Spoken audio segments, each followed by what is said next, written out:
At a U.S. Navy coastal base during a ceremony for wounded sailors, a silver-haired volunteer with a noticeable limp was quietly arranging coffee cups. What started at a dismissive jokes about the sweet grandmother took a shocking turn when a fuel manifold explosion threatened 200 lives and nobody knew what to do. Margaret Maggie Dawson wasn't your typical volunteer. For 35 years, she had commanded naval operations at sea, rising to Rear Admiral and leading classified Atlantic Special Operations, known for her ability to read danger in shifting winds and water currents. When she noticed the rainbow sheen spreading across the harbor and heard the hollow metallic clink from the fuel barge, she had no idea she was about to step out of 3 weeks of invisibility into a life-or-death command situation. Maggie made a choice that would force every officer on that base, including a 2-star admiral, to confront what they'd been too blind to see. Before we jump back in, tell us where you're tuning in from, and if this story touches you, make sure you're subscribed because tomorrow I've saved something extra special for you. They say the wind has a voice if you know how to listen. This morning, it's speaking in gusts that snap the canvas supply tent like a sail coming about too fast. I've been in this coastal base for 3 weeks now, and nobody's asked me why I always check the windsock first thing. That's fine by me. My name is Margaret Dawson. Most people here call me Maggie, when they call me anything at all. At 68, with silver hair pulled back in a practical bun and reading glasses on a chain around my neck, I've become part of the background noise. Just another volunteer grandmother, shuffling between the supply tents and the ceremonial staging area, doing the small tasks that keep a base running when something important is about to happen. Today is important. The Navy's holding a ceremony for wounded sailors and their families. Ribbons and condolences, protocol and pageantry, the kind of event where everything has to be perfect because the cost of imperfection is measured in sacrifice that can never be repaid. I adjust the grip on the clipboard I'm carrying and feel the familiar ache in my left hip. The limp is worse in the morning, especially when the barometric pressure drops like it's doing now. Old shrapnel has a way of becoming a personal weather station. You'd think after 15 years the body would forget, but steel remembers, and so does flesh. The harbor spreads out before me, slate-gray water chopping against the pier pilings. A hospital tent sits near the water's edge, white canvas bright against the weathered wood. Further out, a fuel barge is moored to service the patrol craft. I count the spring lines automatically, 6, when there should be 8 in this wind. Someone compensated, added extra tension to what they have. Smart. But my attention catches on something else. The ceremonial dais is being assembled about 40 yards from the pier, and they've positioned it downwind. In calm weather, that's fine. In weather like this, with the wind shifting every 10 minutes and carrying whatever the harbor wants to share, it's a problem waiting to happen. I make a mental note and keep walking. "Ma'am, you need help with that." A young sailor materializes at my elbow, reaching for the box of medical supplies I'm carrying. He's trying to be helpful. They always are. "I've got it, thank you." I smile the way grandmothers are supposed to smile, and he backs off, relieved. The box isn't heavy. I've carried heavier things through worse conditions, but he doesn't need to know that. Inside the supply tent, I find what I'm looking for, a mislabeled crate of wound dressings marked as blankets. I correct the label with a permanent marker, then notice an extension cord snaking through a puddle of yesterday's rain. I reroute it, loop it over a tent pole support. Small things, invisible things, the kind of details that keep people from dying stupidly when the important emergencies arrive. "Excuse me, miss." I turn. Lieutenant Ben Carter is striding towards me, tablet in hand, looking frazzled in that particular way of junior officers who've been given too much responsibility and not enough sleep. He's maybe 30, with the kind of sharp uniform creases that suggest he still cares deeply about appearances. We've got this handled. Not unkindly, but with the dismissive certainty of someone who thinks he's speaking to someone's grandmother. "Why don't you head over to the volunteer tent? They're setting up the family refreshments." The flagstaff has a frayed line, about 6 feet up. The tape is coming loose. He glances at it, squints, then looks back at me with barely concealed impatience. "We've got it. Really. Thank you." I nod and move on. There's no point in arguing. He'll see it or he won't. The flag will hold or it won't. That's the thing about being invisible. You can observe without interference, and sometimes observation is enough. Near the pier, I spot Petty Officer Riley Nguyen adjusting his leg brace. He's one of the wounded being honored today, 23 years old with shrapnel scars that mirror mine in spirit, if not in location. He's been trying to return to full duty for months, fighting through physical therapy with the kind of determination that reminds me why I loved this life. "How's the brace?" I ask, kneeling beside him with an ease that surprises us both. My hip protests, but I ignore it. "Loose," he admits. "Keeps slipping." I examine the straps, feel the tension, and adjust the lower buckle. The weight distribution was off. "Try that."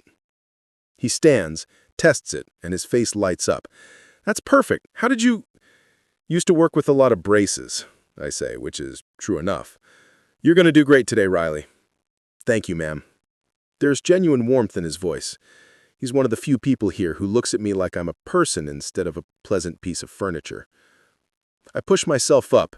There's always a moment of negotiation with the hip, and scan the harbor again.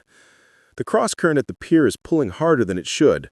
The water has that particular slick look that means something's leaking somewhere, probably diesel or hydraulics.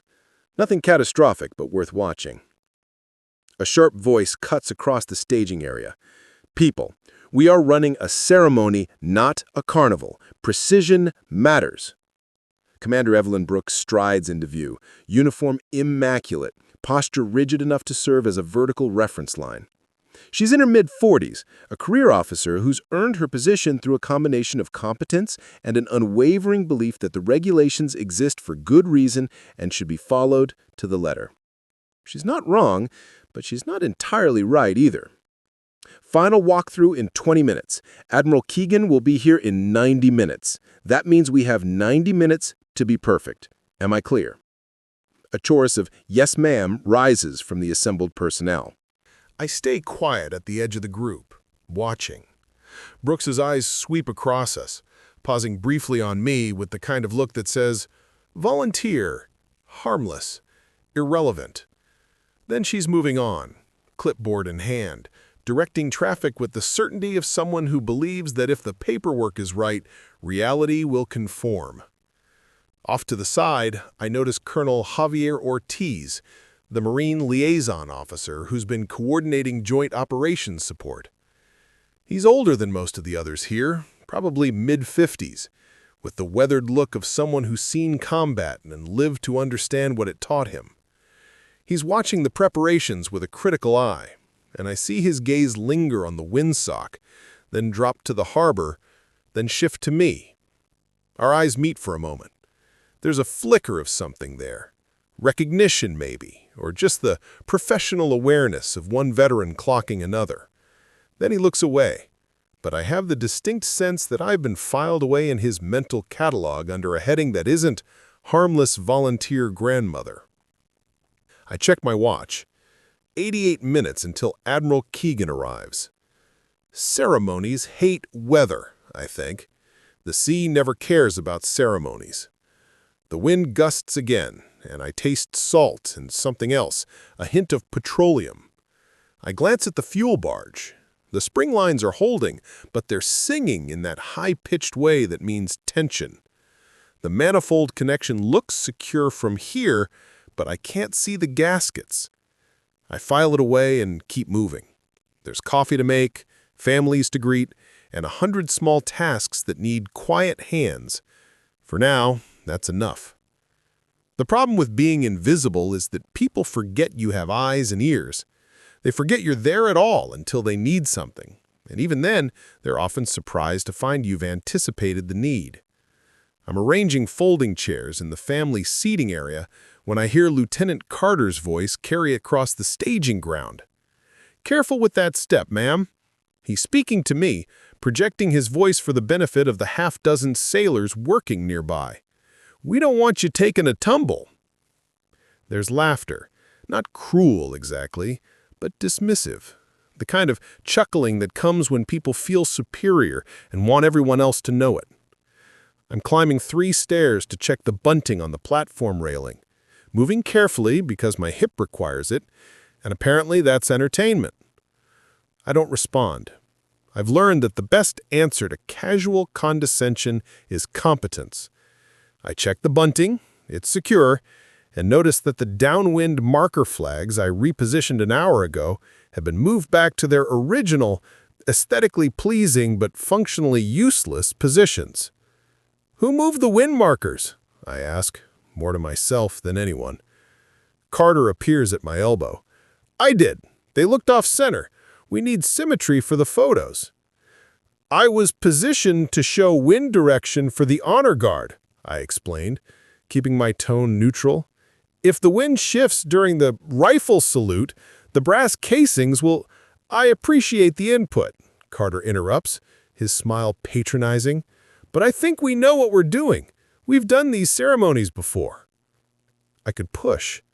I could explain exactly why a shifted wind during a 21-gun salute can turn hot brass into projectiles that land in the family section. But I don't. Instead, I nod and step down from the platform, feeling my hip socket grind with each stare.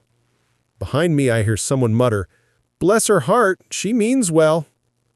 Colonel Ortiz is nearby, examining a communications panel.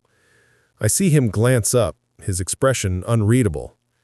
He's noticed how I move around the base, the way I automatically avoid crossing in front of ground crews, how I never enter spaces without checking who has right-of-way, how I read the wind and the water like some people read newspapers. He's been watching, and I have the uncomfortable sense that I've been filed away in his mental catalog under a heading that isn't harmless volunteer grandmother. "Storm's building," he says, voice low enough that only I can hear. I look at him properly. "Southwest quadrant. Pressure's dropping fast." "You check the marine forecast?" "Don't need to. The harbor tells you everything if you listen." He nods slowly, and there's a weight to it. 30 years Army, 10 in the Corps after that. You get to know when someone moves like they belong. I don't answer. There's nothing to say that won't reveal more than I want to reveal. Instead, I gestured toward the fuel barge. "The sheen on the water near the pier. You see it?" He looks. After a moment, he nods. "Could be nothing." "Could be." But we both know it isn't nothing. It's something small becoming something bigger, the way these things always do. Commander Brooks emerges from the admin building, her voice cutting across the staging area like a blade. "Final walkthrough begins now. I need all section leads at the command tent. Admiral Keegan's motorcade has left the highway. We have 40 minutes. There's a flurry of activity. I drift toward the periphery, watching as Brooks orchestrates the rehearsal with military precision. The honor guard marches through their formations, the band positions for the national anthem, the family escorts receive their final briefings. Everything is perfect. Everything is controlled. Everything is exactly as it should be, provided reality cooperates. I notice Riley adjusting his dress uniform, standing straighter than he probably should with his injuries. When he catches my eye, I give him a small nod of encouragement. He grins back, grateful. "All volunteers to the refreshment station," Brooks announces. "We need the staging area clear for the official party." I'm being dismissed, politely but firmly. I should go. I should make coffee and arrange cookies and stay out of the way. That's what volunteers do. But as I turn toward the refreshment tent, another gust rattles the bunting, and I hear it, a hollow metallic clink from the direction of the manifold. It's wrong. The pitch is wrong. Something's loose or failing or about to fail. I stop walking. The sound comes again, fainter this time, masked by the wind and the activity around me. Nobody's heard it. Why would they? They're not listening for it. They're listening for commands and cadences, for the proper rhythm of a ceremony that must proceed without flaw. I look at the harbor again. The sheen has spread, a rainbow slick creeping from the manifold towards the pier. The barge crew hasn't noticed. They're focused on securing lines for the Admiral's arrival, making sure everything looks squared away. The wind shifts, carrying the petroleum smell stronger now. My hip aches, singing its warning song. Pressure, dropping faster. I walk to the edge of the pier, slowly, like I'm just another elderly volunteer taking in the view. Up close, I can see the manifold connection more clearly. There's a valve assembly that should be secured with a lock wire safety, but the wire is missing. The connection is holding, but only barely, and with the barge rising and falling in the chop, each movement stresses the joint a little more. I could report it. I should report it. But to whom?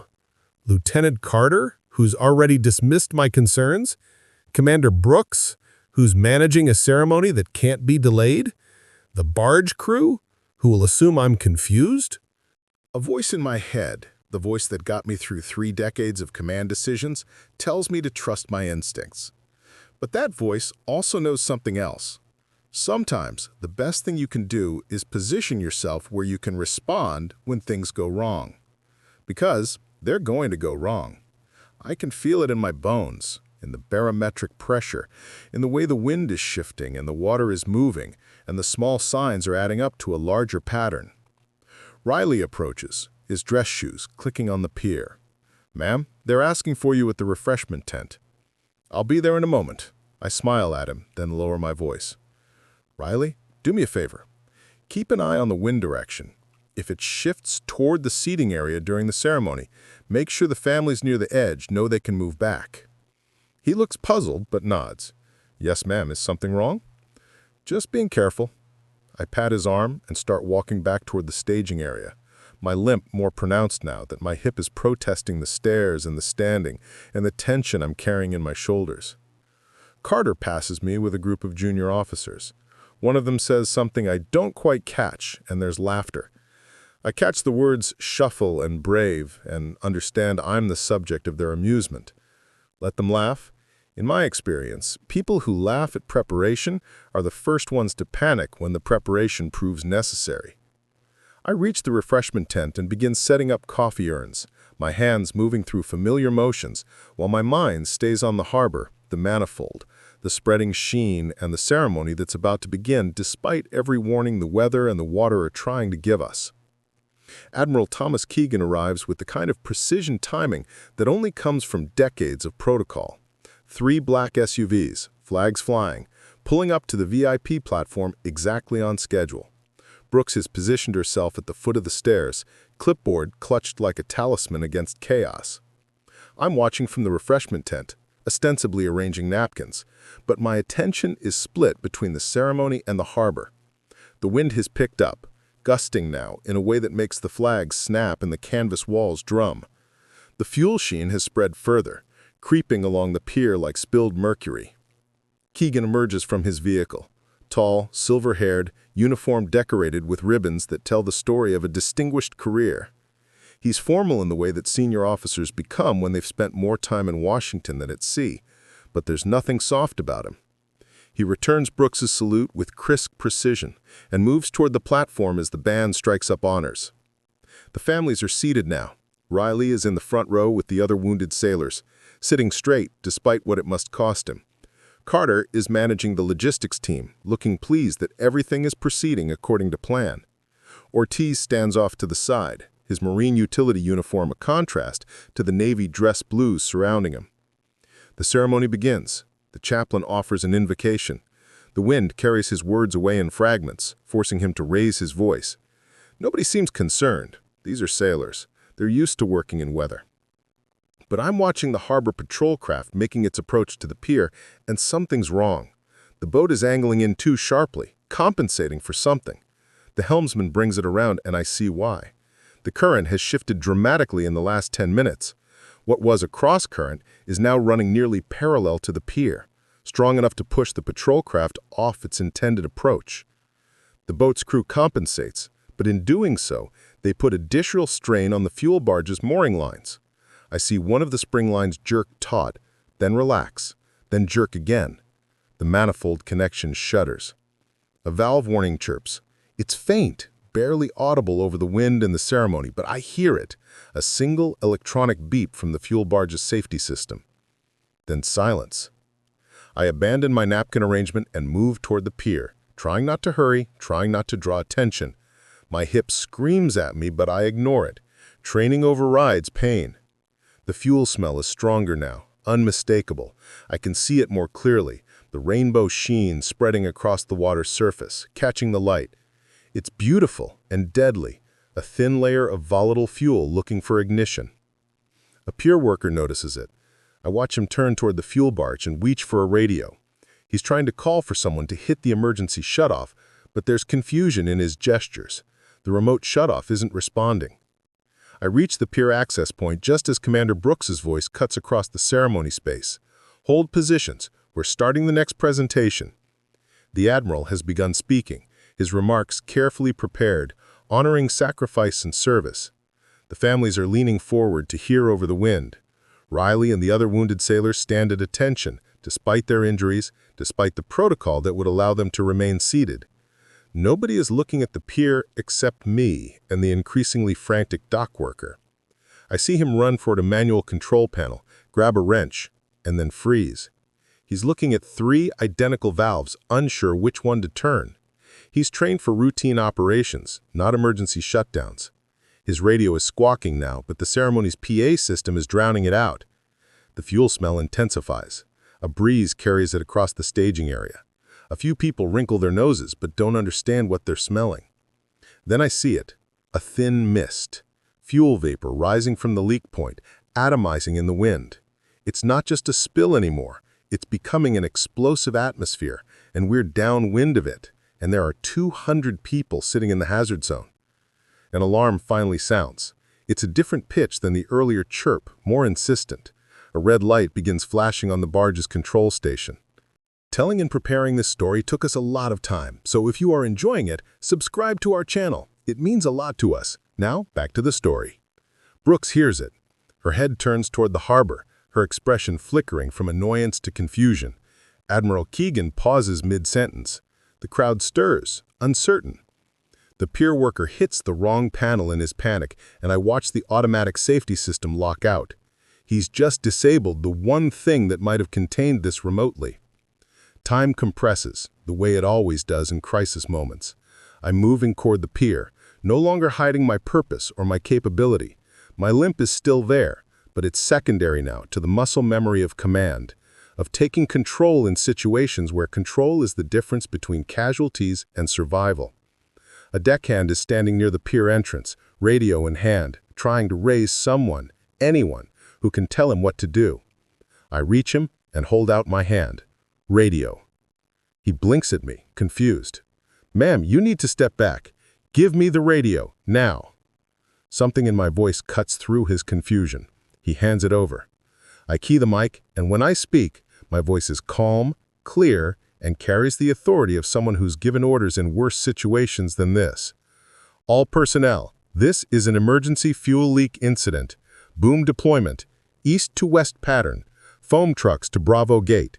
Clear the dais downwind. I repeat, downwind, not upwind.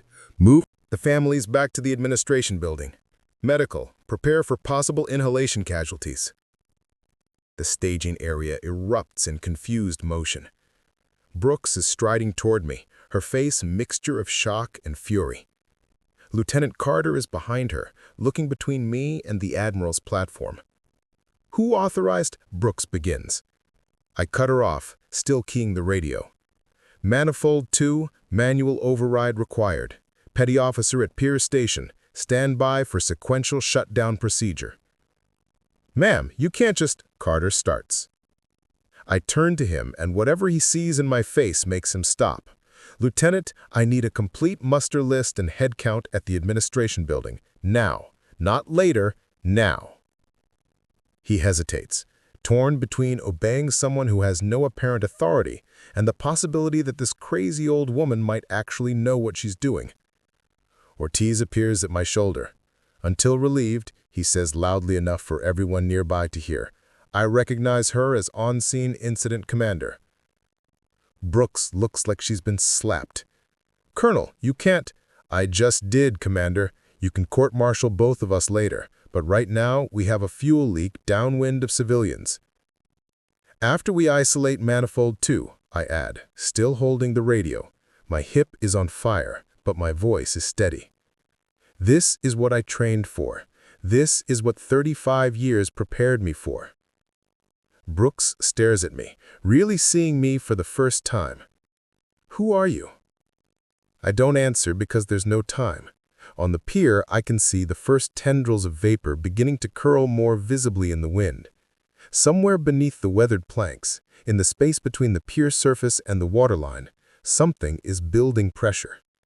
And then, like a malevolent punctuation mark, a small cough of flame licks up between the pier grating. It's not an explosion, not yet, but it's ignition, and ignition is the beginning of everything we've been trying to prevent. Someone screams. The ceremony dissolves into movement. Admiral Keegan is being hustled toward his vehicle by his security detail. The families are standing, confused, some moving away, others frozen. I key the radio again. Fire suppression, Pier Delta. Contain and cool. Do not attempt to extinguish until the fuel source is isolated. Then I turn to Brooks and Carter, and I tell them the truth they should have heard 3 weeks ago. My name is Rear Admiral Margaret Dawson, United States Navy, retired. Now, are you going to help me save these people, or are you going to stand here and discuss my credentials while we wait for something to explode? The wind gusts, the flames flicker and spread, and every second we waste is a second we don't have.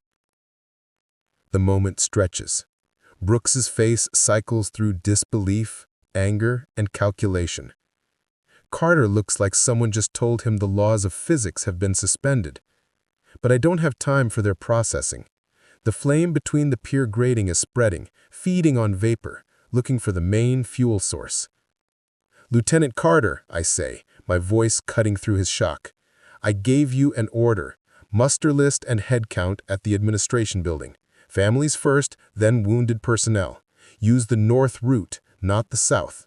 The wind will carry vapor south. He opens his mouth, closes it, then finally his training takes over. Yes, man. He turns and starts shouting orders to his team. I key the radio again. Boom deployment team. I need containment east to west, 50 meters from the pier terminus. Anticipate current shift in the next 10 minutes. Anchor the eastern end first. A voice crackles back. Roger that. Deploying now. Brooks is still staring at me. I need to see identification. Commander, with respect, you need to see people evacuated. I pull my retiree ID from my pocket. Anyway, the one I've been carrying for 3 weeks without anyone asking to see it. Here. Now, I need you to coordinate with the medical officer. We may have smoke inhalation casualties. The hospital tent is in the hazard zone and needs to relocate. She takes the ID, examines it like it might be forged, then looks at me with new eyes. You're a Rear Admiral. Retired, but the fire doesn't care about my retirement status. Ortiz has moved to my other side, his radio out. I can confirm Admiral Dawson's credentials through secure channels if needed, but I recommend we do that after we prevent the explosion. Agreed. I turn back to the pier. The dock worker is still frozen at the manual panel. I speak into the radio, gentle but firm. Petty officer at Pier Station, what's your name? A young voice, tight with fear. Petty Officer Jackson, ma'am. Okay, Jackson, I need you to listen carefully. Do you see 3 valves in front of you? Yes, ma'am. I don't know which one. I know. I'm going to talk you through it. The leftmost valve, brass fitting, that's your primary isolation. You're going to turn it clockwise, slowly. Quarter turns. Tell me when you start. There's a pause. Smoke is thickening around the pier. I can hear sirens now, foam trucks responding. Starting now, ma'am. Good. Count your quarter turns for me. 1, 2, 3. Stop at 3. You should hear a pressure change. 1, 2, 3. I hear it. Like a hiss. That's the bleed-off. Now the center valve, same procedure. This one will feel stiffer. I'm walking toward the pier as I talk, my limp pronounced, but my purpose clear. Behind me, I hear Brooks on her radio, finally coordinating the evacuation. The families are moving, some running, others helping the wounded sailors who can't move quickly. Riley appears at my elbow. "Ma'am, I can help." "You can. I need you to make sure no one tries to come back for personal items. Once they're clear, they stay clear." He nods and jogs toward the administration building, his brace holding, his posture determined. Admiral Keegan's security detail has him near his vehicle, but he's not getting in. He's watching the organized chaos, watching me coordinate the response, and I can see the questions forming behind his eyes. A new voice on the radio, deeper, authoritative. "This is Admiral Keegan. Who is managing this incident?" Ortiz responds before I can. "Sir, Rear Admiral Margaret Dawson, retired, has assumed on-scene incident command. She's executing fuel isolation protocols now." There's a pause. Then, "Dawson? Maggie Dawson?" I key the mic. "Admiral Keegan, with respect, we can reminisce after we secure this manifold. I need authorization codes for the Harper Security Gate closure and Fuel Farm interlock override." Another pause, longer this time. When Keegan speaks again, his voice carries a weight I recognize. It's the sound of someone making a command decision to trust. "Codes are authorized. Watch officer, you have green light for emergency protocols under Admiral Dawson's direction. Keegan out." Brooks's eyes widen further. "The Admiral just deferred to me. That's not protocol. That's judgment." I key the radio to the pier. "Jackson, status on center valve?" "Closed, ma'am. Pressure is dropping." "Excellent work. Now we wait 30 seconds for stabilization. Then you'll open the relief valve on the right. That will vent residual pressure safely. But Jackson, this is critical. If you hear any high-pitched whining from the manifold, you stop immediately and move to the pier exit. Understood?" "Understood, ma'am." Those 30 seconds feel like 30 minutes. The fire on the pier is being suppressed by foam, white chemical foam blanketing the grating. But beneath it, I know the real danger is the pressure still trapped in the system. Release it wrong, and we get a catastrophic failure. 30 seconds, ma'am. Open the relief valve. Slow quarter turns again. Opening. I hear gas venting. It's loud but steady. That's good. That's exactly what we want. Keep it controlled. The venting creates a visible plume now, fuel vapor dissipating into the atmosphere instead of pooling in the pier void spaces. It's working. The immediate crisis is stabilizing. But I'm not done. I turn to Ortiz. "Colonel, I need a 2-person team on that pier for manual inspection. The manifold connection is damaged. We need eyes on it before we can declare this contained." He nods grimly. "I'll lead the team. Take Carter." Ortiz raises an eyebrow. "The lieutenant?" "He needs to understand what happens when you ignore the details." I soften my tone. "And he needs to prove to himself he's capable when it matters."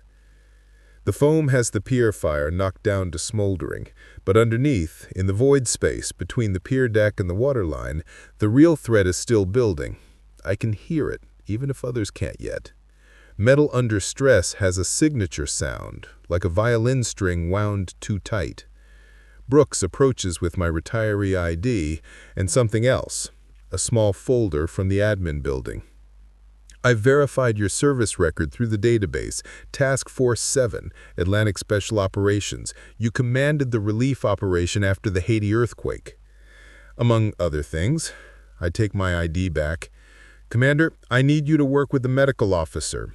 The hospital tent needs to relocate now and will need triage protocols ready in case the manifold fails catastrophically." She doesn't argue anymore. "Yes, ma'am." Then, quieter. "I apologize for questioning your authority." "You were right to question. That's your job. But now I need you to trust your verification and help me save these people." She nods and moves off with purpose, no longer fighting me, but working with me. Admiral Keegan is walking toward me now, his security detail trailing. He's tall, imposing in his dress blues, but there's something in his expression that makes me think he already knows what he's going to find. He stops 3 paces away and comes to attention. Then he salutes. I return it automatically, muscle memory from decades of service, and then I realize what's happening. Around us, sailors are watching a 2-star admiral salute first, watching him acknowledge seniority. "Admiral Dawson," he says formally, "I believe we've met before. Naval War College, 2007? "We have, sir. You were a captain then, teaching strategic operations, and you were commanding officers advanced course, preparing for your first task force assignment." He lowers his salute. "I heard you retired. Didn't hear you'd stopped serving." "I haven't. I'm just doing it quieter now." He glances at the pier, at the foam and smoke, at the organized evacuation still proceeding behind us. "Not so quiet today. What do you need?" "I need your authority to keep everyone else out of my way while we finish this." "You have it." He turns to address the assembled officers and sailors who've gathered. "Admiral Dawson has operational command of this incident. All personnel will follow her directives without question. Am I clear?" A ragged chorus of "Yes, sir," echoes back. Carter appears, his face pale but his shoulders squared. "Ma'am, muster is complete. All families and wounded personnel accounted for at the administration building." "Good work, Lieutenant. Now I need you to do something harder." I gestured to the pier. "Colonel Ortiz is assembling a team for manual inspection of the manifold. I need you to go with him." The color drains further from his face. "Ma'am, I'm not qualified for—" "You're qualified to follow orders and learn on the job. That's all I need." I lower my voice so only he can hear. "You made decisions today based on appearances and assumptions. Now I'm giving you a chance to make decisions based on reality. Take it." He swallows hard, then nods. "Yes, ma'am." I watch him walk toward where Ortiz is gearing up. Breathing apparatus, protective suits, fire-resistant gloves. The pier is still hot, still dangerous, and I'm sending them into it. This is the part of command that never gets easier, delegating danger, trusting others to do what needs to be done while you coordinate from relative safety. Keegan stands beside me. "You could go yourself." "I'm 68 with a hip full of shrapnel. I'd slow them down." It's the truth, but it tastes like cowardice anyway. "You'd also be the most experienced person out there." Experience is knowing when to step back and when to step up. I key the radio. "Ortiz, Carter, you're clear to proceed. I'll be on Channel 3 walking you through the inspection sequence." Through the radio and through smoke, I guide them. Ortiz moves with the confidence of someone who's done dangerous work in dangerous places. Carter moves like a man discovering reserves of courage he didn't know he possessed. "First checkpoint, ma'am. Manifold assembly visible. I see the problem. Safety wire is completely gone. Connection is friction fit only." "Understood. How's the vapor level?" "Minimal now that we've vented, but it's hot down here. Really hot." I close my eyes, picturing the layout from memory and from the dozens of similar setups I've worked with over the years. "Okay, you're going to see 3 bolt connections. The top one will be discolored from heat stress. Don't touch it yet. Check the pressure gauge to your right, mounted on the vertical pipe." Looking. Gauge reads 20 psi. Is that normal? No, it should be 0 by now. That changes everything. There's still pressure in the system, which means there's still fuel in the line, which means we're not done. "Ortiz, new plan. You need to activate the emergency bypass. It's a red handle, should be 18 inches below the main gauge." "I see it. Before you pull it, I need you to make sure Carter is positioned at the pier exit. If this doesn't work, you both need to be able to get out fast." There's a pause. "Carter, fall back to the exit." "Sir, I can help." Carter's voice, tight but determined. "Lieutenant, this is a one-person job and Colonel Ortiz has seniority. Move to the exit." I keep my voice firm, but not harsh. He's trying to prove himself, but dying to prove yourself is stupid, not brave. "Yes, ma'am." The radio captures his reluctance, but he obeys. "Ortiz, you're clear. Pull the handle." A long moment of silence, then a sound like a hydraulic sigh, loud enough that I hear it through the radio and across the distance from shore to pier. "Bypass activated. Pressure is dropping. 15. 10. 5. We're at 0, Admiral." The relief is physical. My shoulders drop, my hip reminds me I've been standing rigid for too long, and I allow myself one deep breath. "Outstanding work. Now, the manual inspection. Tell me what you see at the connection point." "Gasket is compromised, split along the eastern edge. That's where the fuel was leaking." "Can you tighten the connection?" "Negative. The threads are stripped. This needs a replacement assembly." I key up a different channel. "Engineering, this is Admiral Dawson. I need a manifold connection kit and a qualified mechanic at Pier Delta. Priority 1. "Roger that, ma'am. 10 minutes. I switch back to Ortiz. "You and Carter hold position. Mechanic inbound. Once the connection is secured, we can start recovery operations." "Understood." Then, after a pause, "Admiral, the lieutenant did well. He was scared, but he didn't let it stop him." I glance across the staging area and see Carter emerging from the pier, pulling off his breathing apparatus, his hands shaking, but his face showing something new, pride mixed with humility. "Noted, Colonel Ortiz. Bring him back safe." "Always." The mechanic is Petty Officer Sarah Chen, and she moves onto the pier like she owns it. 5'4" with hands that look too small to handle the heavy wrenches she's carrying, but I've learned long ago that competence comes in all sizes. "Ma'am, Chen reporting. I understand we have a stripped manifold?" "Affirmative. Colonel Ortiz is standing by to assist, but Petty Officer, I need this done right, not fast. If you have any doubt, any at all, we abort and try a different approach." "Understood, ma'am." I watch her disappear into the smoke and foam, and then I wait. This is the mathematics of command, assessing risk, deploying assets, and then trusting that training and skill will overcome the chaos.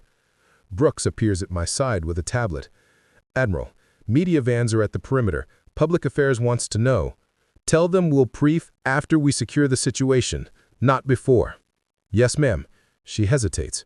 "For what it's worth, I should have listened to you earlier. The wind markers, the fuel sheen, you saw it all. You were managing what you could see. I was looking for what you couldn't." I glance at her. "Next time you'll know to look wider." She nods, and I see her filing away the lesson. On the radio, Chen's voice comes through calm and methodical. "I'm at the connection point. Ortiz is securing the fuel line. I'm removing the damaged gasket now." Through the cleared area, I can see Admiral Keegan speaking to the families, reassuring them, his presence calm and authoritative.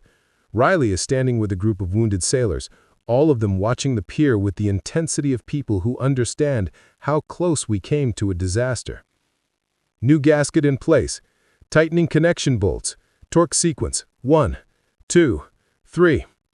My hip is screaming now, but I don't sit. Not yet. Not until this is done. "Torque complete. Checking pressure seal. Holding. Admiral, I need you to authorize a test flow.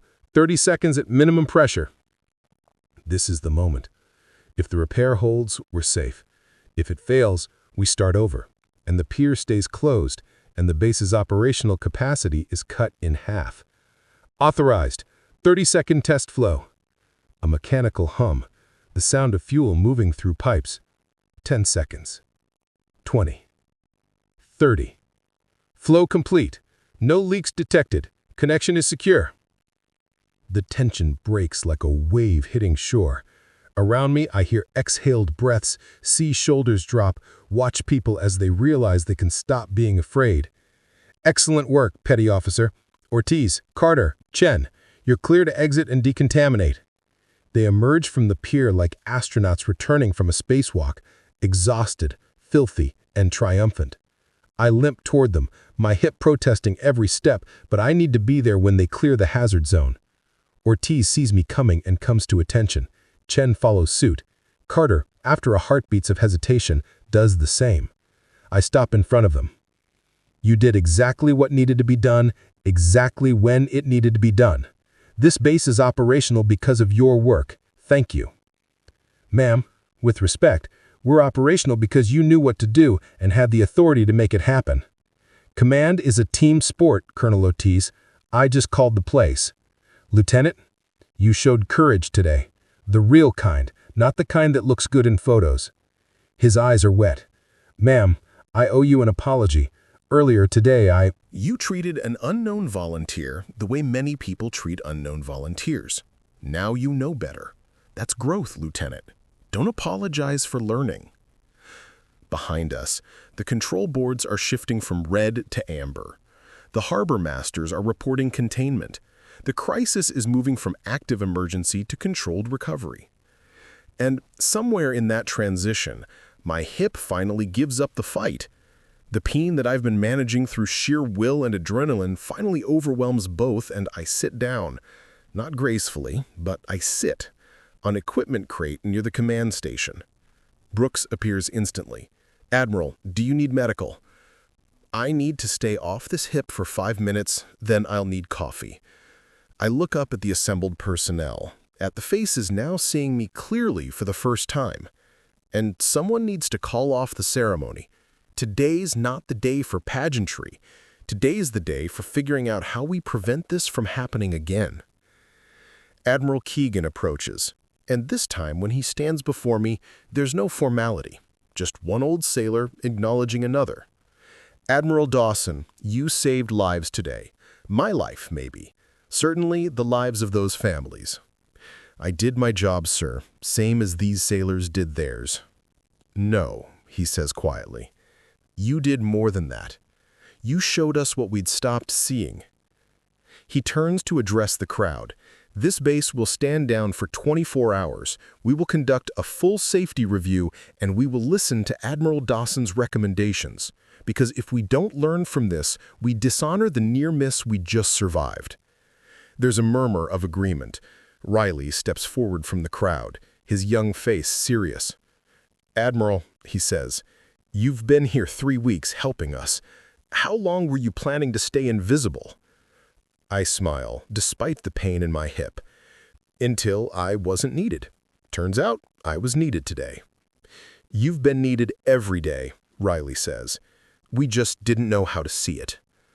The wind gusts one more time, carrying away the last of the fuel vapor and the smoke, leaving behind clear air and a base that survived because someone remembered to check the windsock and listen to the harbor and trust that small details become big disasters if you ignore them long enough. My name is Margaret Dawson. For 3 weeks, I was invisible. Today, I became visible. Tomorrow, I'll help make sure this base knows the difference between looking and seeing. But right now, I'm going to sit here and let my hip rest and drink whatever coffee someone brings me, because even admirals, especially admirals, know when it's time to accept help. The coffee arrives, brought by a young seaman who hands it to me like he's delivering something precious. Maybe he is. Maybe ordinary gestures matter more after you've narrowly avoided disaster. I'm still sitting on the equipment crate, my hip throbbing in a way that tells me I'll be paying for today's activities for the next week. The staging area has transformed from ceremony space to recovery operation. Crews are securing equipment, the foam trucks are repositioning, and the families who came to honor their wounded sailors are gathered near the administration building, watching us with expressions that mix confusion and relief. Admiral Keegan has been conferring with his staff, but now he breaks away and walks towards me with deliberate purpose. The crowd parts for him automatically, and something in his bearing makes people stop what they're doing to watch. He stops 3 paces in front of me.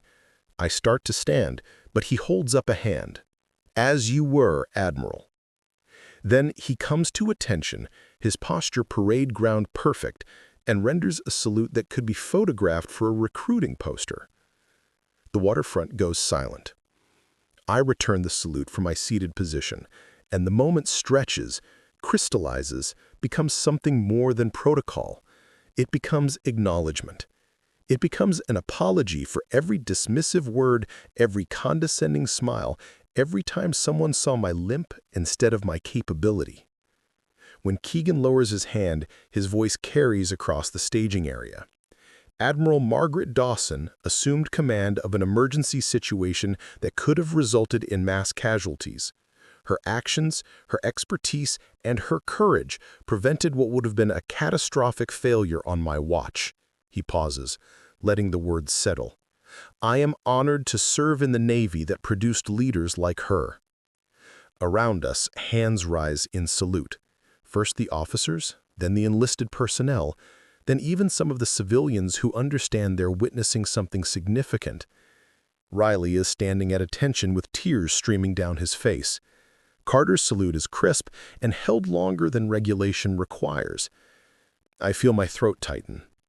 In 35 years of service, I received medals and commendations and the respect that comes with rank. But this moment, this public acknowledgement after 3 weeks of invisibility, cuts deeper than any ceremony ever did. Thank you, Admiral, I say quietly. But I didn't do this alone. Every person who followed orders, who trusted the plan, who did their job under pressure, they're the reason we're all standing here. Keegan nods. Agreed. But leadership is knowing what orders to give. You had that knowledge, and you had the courage to step forward when others would have stayed silent. He extends his hand, and when I take it, the gesture is warm, personal. The Navy is lucky you never really retired.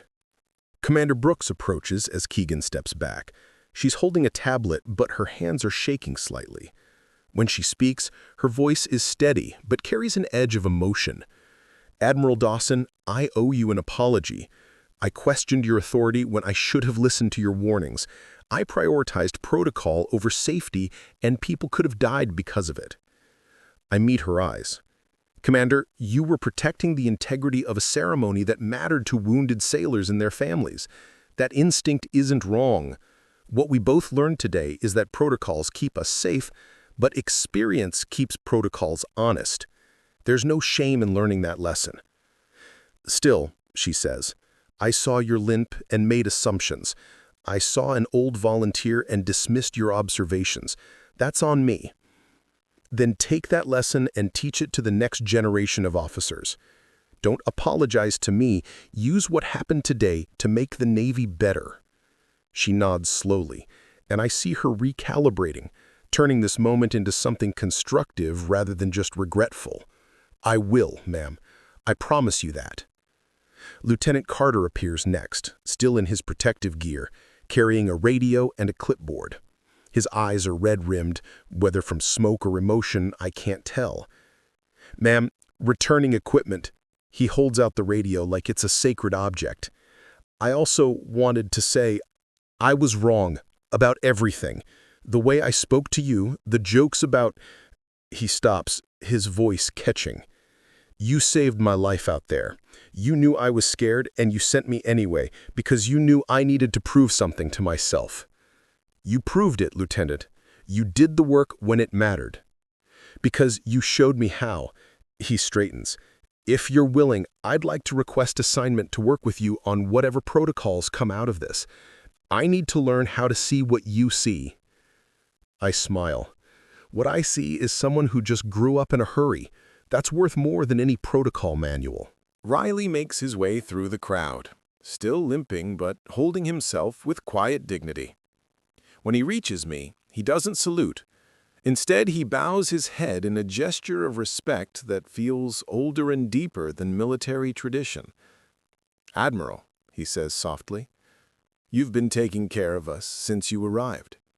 Adjusting my brace, checking on the wounded, making sure we had what we needed. You've been leading us all along. We just didn't know it. I was doing what needed doing, Riley, same as you do every day. No, ma'am, you were doing more than that. You were showing us what quiet leadership looks like. He smiles. I'm going to remember that when I get back to full duty. I'm going to remember that the best leaders don't always make the most noise. Around us, the recovery continues. The sun is lowering, casting long shadows across the base. My hip is still screaming, but the pain feels distant now, secondary to the weight of this moment. I never wanted the spotlight. I chose retirement precisely to escape the politics and pageantry of senior command. But standing here, or rather sitting here on an equipment crate with a bad hip and coffee going cold in my hands, I realized that sometimes visibility isn't about ego. Sometimes it's about showing others what's possible. The debrief happens 2 days later in a windowed conference room overlooking the harbor. The water is calm now, almost mocking in its placidity, as if the crisis never happened. But the data on the screens tells a different story. Timeline logs, valve pressure readings, wind charts marked with the progression of the fuel vapor. Admiral Keegan sits at the head of the table. To his right, Commander Brooks with her ever-present tablet. Colonel Ortiz represents the Marine contingent. Lieutenant Carter and Petty Officer Riley are here as observers, sitting quietly in chairs against the wall, but their presence speaks to something important, the recognition that wisdom can come from any rank. The preliminary investigation confirms what we already know. We had a critical safety failure that could have killed or injured over 200 people. We were saved by the actions of Admiral Dawson and the personnel who responded to her commands. Admiral, you mentioned in your initial report that you have recommendations. The floor is yours. I stand, feeling my hip protest, and move to the display screen. I've spent the last 2 days thinking about this, about how to turn a near disaster into lasting change. Thank you, Admiral. What I'm proposing is an emergency recall and empowerment protocol. The concept is simple. We maintain standing rosters of retired personnel with critical expertise who can be rapidly credentialed and temporarily commissioned during on-base emergencies. Brooks leans forward. How would verification work? We can't have people claiming expertise they don't have. Agreed. The protocol would include 3 components. I bring up a slide I prepared. First, pre-vetted rosters maintained by each base, updated quarterly. Retired personnel would volunteer and undergo background verification before any emergency occurs. Second, rapid credential verification through the Navy database, something that took you less than 5 minutes to do during the crisis, Commander. Third, joint training exercises that pair experienced retirees with active duty personnel. Knowledge transfer happens before the emergency, not during it. Ortiz nods slowly. The Marines have something similar for disaster response. It works because you're not trying to teach in the middle of chaos. You're activating relationships that already exist. Exactly. I change slides. But here's the critical part. This isn't about bringing back old warriors to relive glory days. It's about recognizing that experience is a strategic asset we're currently wasting. How many bases have volunteers like I was?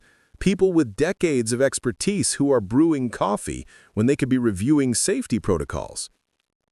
Carter speaks up from his observer chair. Ma'am, if I may, one thing that would have helped me is knowing what to look for. The signs you saw, the fuel sheen, the cross current, the valve sounds, I walked past all of them and saw nothing. That's the third component, Lieutenant.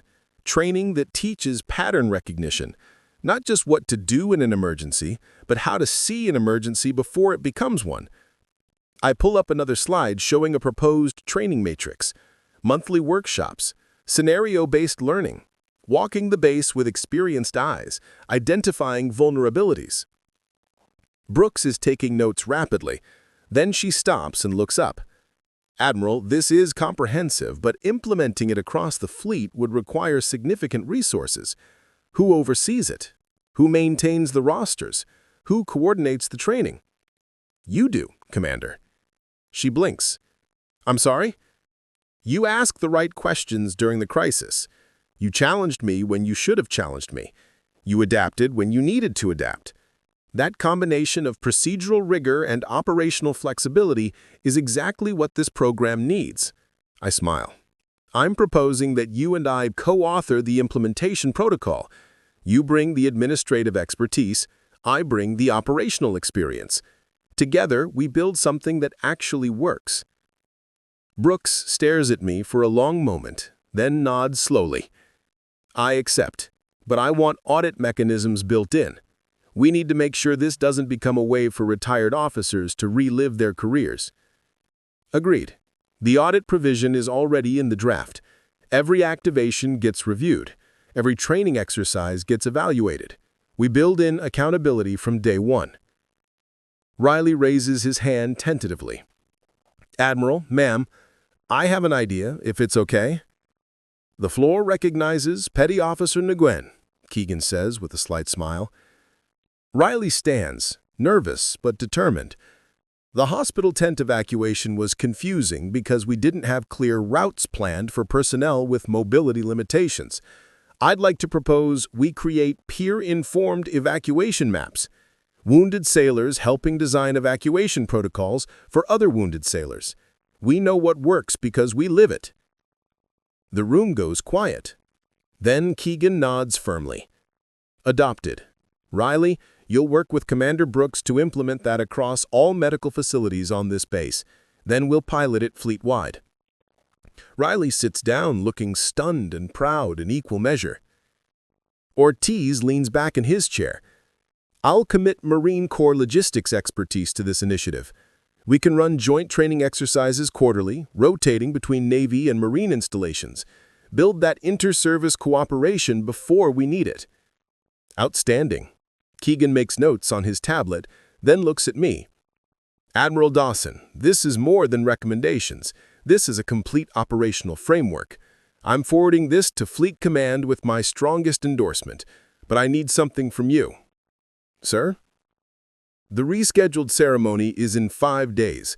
I want you to speak, not about heroics or near misses, but about what we learned, about what happens next. Can you do that? I feel my hip ache, a reminder of old wounds and older choices. But I nod. Yes, sir. On one condition. Name it. No ceremony for me. No medals or commendations. The focus stays on the wounded sailors and their families. If I speak, it's as a teacher, not as a hero. Keegan smiles. Agreed, though I reserve the right to disagree with your self-assessment about heroism. 5 days later, the ceremony space has been transformed. The dais is repositioned upwind exactly where I suggested weeks ago. Boom lines are pre-staged at the pier. Safety signage is clear and bilingual. The fuel manifold has new warning systems, and the emergency response protocols are posted at every major intersection on the base. Small changes, visible changes, the kind of adjustments that say, we learned something. The families are seated again, many of the same people who evacuated in confusion and fear. But today there's something different in their expressions. Not just solemnity, but awareness. They know how close they came. They know what was prevented. I stand off to the side in simple dress blues, my ribbons telling a story I no longer need to hide. My limp is pronounced today. Weather's changing again, but I'm not embarrassed by it anymore. It's a map, not a wound. A record of service, not a sign of weakness. Admiral Keegan takes the podium. 5 days ago, we gathered here to honor sacrifice. Instead, we learned about prevention. We learned that readiness isn't about perfect ceremonies.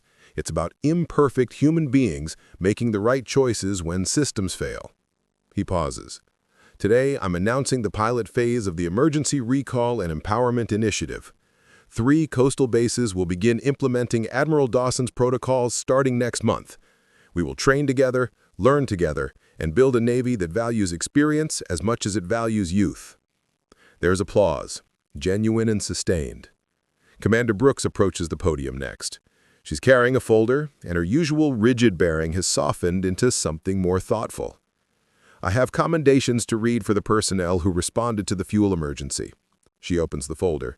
Colonel Javier Ortiz, Lieutenant Benjamin Carter, Petty Officer Chen, Petty Officer First Class Jackson, and Petty Officer Riley Nguyen. Your courage under pressure exemplifies the Navy's core values. She pauses. But I also want to thank someone who taught me to see. Admiral Dawson showed me that the best leadership often looks like listening, not commanding. That experience matters more than appearances. That questioning authority is right, but recognizing competence is wiser. She looks directly at me. Thank you for teaching me what I should have learned years ago. Carter steps forward next, holding a laminated card. Ma'am, with your permission, I've created something. It's a first 5 minutes checklist. What to look for, what to check, what to hear. You said that crises are usually visible before they become critical. This is my attempt to help others see what you see. I take the card, scan it, and feel a swell of pride. It's good work. Practical, clear, exactly what young officers need. This is excellent, Lieutenant. Let's get it distributed fleet-wide. Riley stands and moves to the ceremonial bell mounted near the deist. It's traditionally rung for loss, each chime marking a fallen sailor. But today he rings at once, a single, clear note that echoes across the harbor. For the narrow miss, for the second chance, for everyone who gets to go home because people made the right choices. The sound fades, but the meaning lingers. Colonel Ortiz approaches me as the formal proceedings conclude. He reaches into his pocket and pulls out a small Marine Corps challenge coin, worn smooth from handling. This was given to me by my first sergeant. He told me it was for people who cut through fog, who see clearly when others can't. He presses it into my palm, feeling its weight, its history. I'll treasure this, Colonel. Thank you for showing us how it's done. Finally, Keegan invites me to the podium. I climb the 3 stairs carefully, using the rail, not hiding the effort it takes. When I reach the microphone, I look out at the assembled faces, sailors, families, civilians, all watching. My name is Margaret Dawson. For 3 weeks, I was invisible on this base. I brewed coffee. I folded uniforms. I fixed small problems that nobody noticed. I did that because I chose retirement to escape the politics of senior command. I wanted quiet. I wanted peace. But what I learned is that service isn't something you retire from. It's something you carry. And the real lesson from what happened here isn't that one person prevented a disaster.